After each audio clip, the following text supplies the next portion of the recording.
compile this book for you, John, to get you where you are tonight. And I'm honored to call you my friend.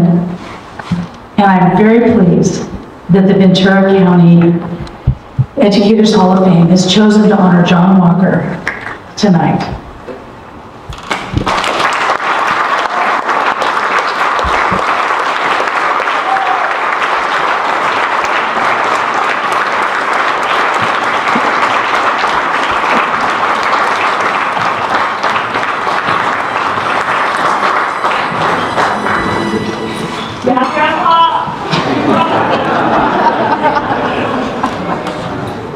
Your cheering section helps.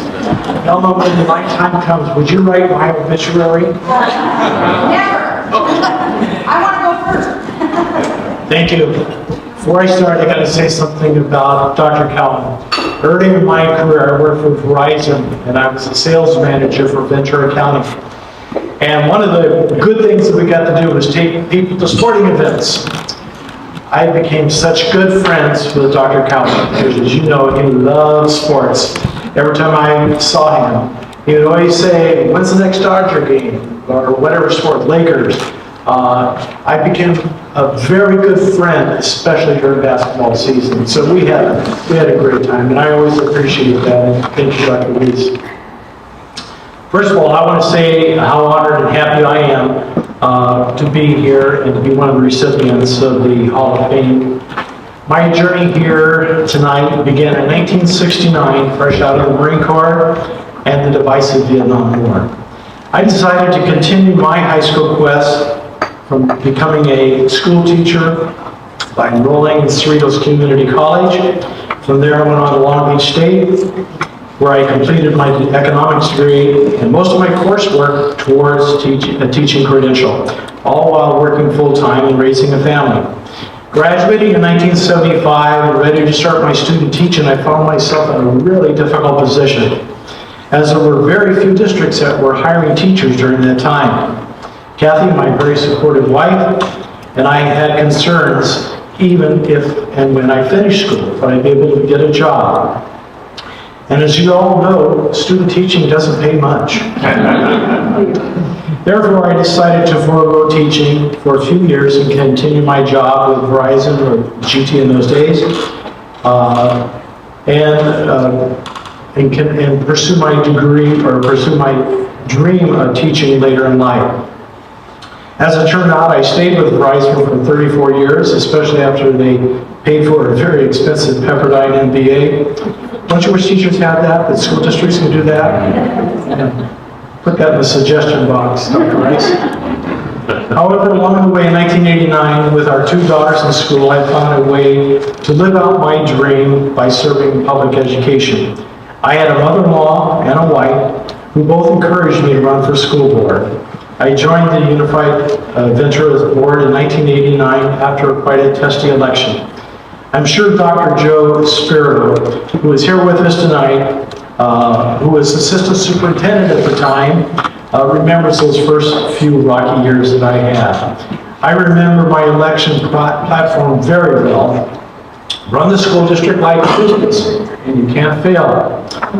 Well, I see some of you are smiling because now you know what I found out soon. It wasn't quite that simple. It wasn't before long I came to the realization that public education was vastly different than private enterprise.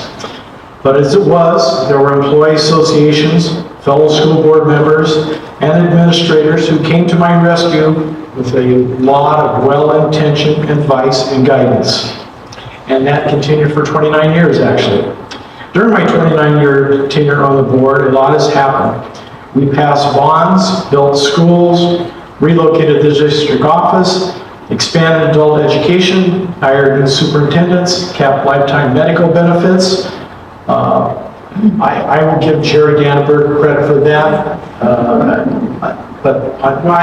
You're the one that did it, but I'm going to take the credit. That's what school board would do, right?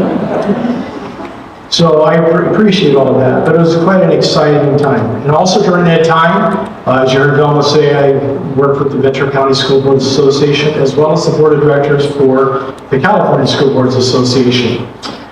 I was fortunate to serve on a number of statewide education committees and commissions. Most recently, I had the privilege of representing the School Boards Association to CIF for the last 5 years, and I served on the Federated Council for 5 years. That was the funnest part of being a school board that I had, I can tell you. I enjoyed that immensely.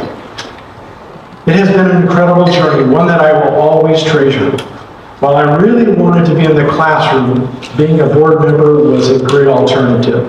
I always felt a connection with teachers, administrators, classified students, and parents. While it seems trite sometimes, I do believe that if you make school board decisions based on what's best for children, it's hard to go wrong. Not saying that's always been easy, but it should be, as educators, our moral compass.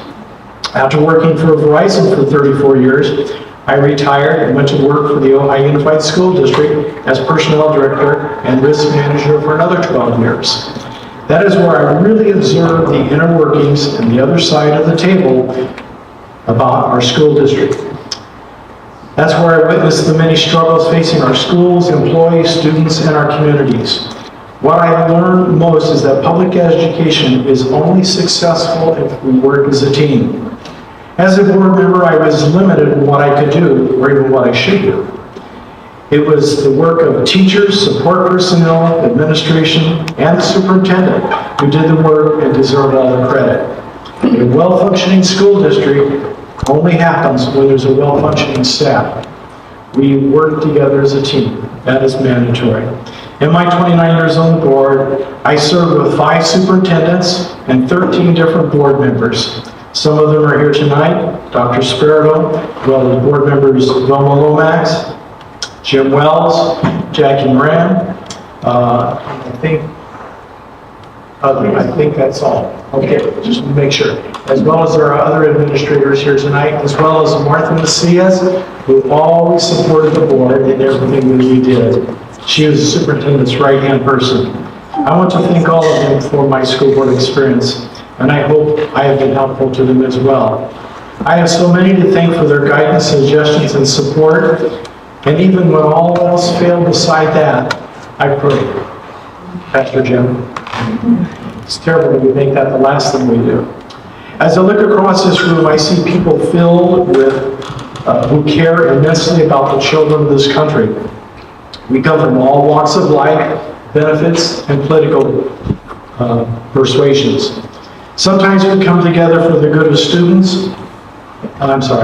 Somehow we come together for the good of our students as well as our nation.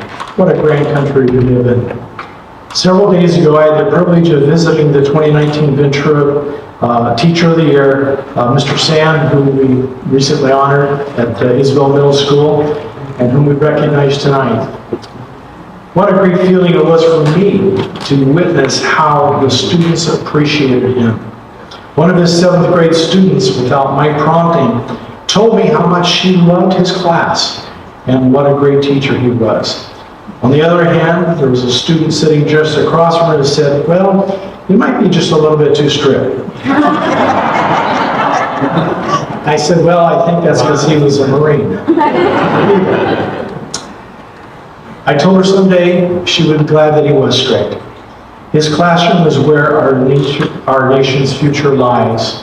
Thank goodness for a teacher like Mr. Sam and the work he does unceasingly. Today, I attended the commissioning of a Foothill High School graduate, Carlos Cohen Jr. Carlos, his father is the principal of Ventura High School. Today, after recently graduating from Yale University, he was commissioned an officer in the United States Marine Corps. He didn't get there by himself. It took teachers, counselors, support staff, and of course, very supportive parents. Together, they were his support system. Finally, I want to thank my family, Kathy, my partner in life for the last 52 years we've been married, who is also an elementary school office manager for over 30 years. And by the way, if you're a board member married to somebody in a position like a school office manager, she will keep you straight. She will tell you right from wrong. And also my daughter Rhonda Grant, who followed my steps in the business world at Verizon and is still there, as well as Dr. Christine Walker, who followed some of my other footsteps into the education community. Because I think I was on the school board before you ever became a teacher, if I remember correctly. So I feel good as a dad that those things happen. She is now the successful superintendent at Wyoming, and we're so proud of her. You can only imagine our family get-togethers. Our grandchildren who are here tonight, Brooklyn, Chase, Grace, and Silas, along with my son-in-law Brett, just roll their eyes when we start talking school talk around the turkey. Together, they have supported me through 7 school board elections, sometimes even walking precincts with me. Like everything else in life, all things come to an end. I remain active in every way that I can to support our kids through my Kiwanis Club, or as a Key Club advisor at Buena High School, or through my church involvement, or any other way I can serve. In closing, thank you to the Ventura County Educators Hall of Fame, the Ventura Unified School Board, Dr. Rice, Dr. Spirito, Jim Wells, and my former Sunday school teacher of 60 years ago, Mr. Joe DeVito, who was a former mayor of Ojai and also a teacher and administrator of the Ojai Unified School District. Along with my friends, Pastor Jim Duran, Roger Newstad, and Alan Carpenter. Thank all of you for helping bring me to where I am today. And a special thank you to Mr. Gene Badstuber. He was one of those folks in my school board career that would often call me to tell me when I got astray. And, believe it or not, I did appreciate that. The conversations were often long, but they were meaningful. That is a school counselor that cares about schools, and he's still working and volunteering at Cabrillo Middle School today in Woodshop. So again, thank you for all of those involved, and thank you for allowing me to be here tonight.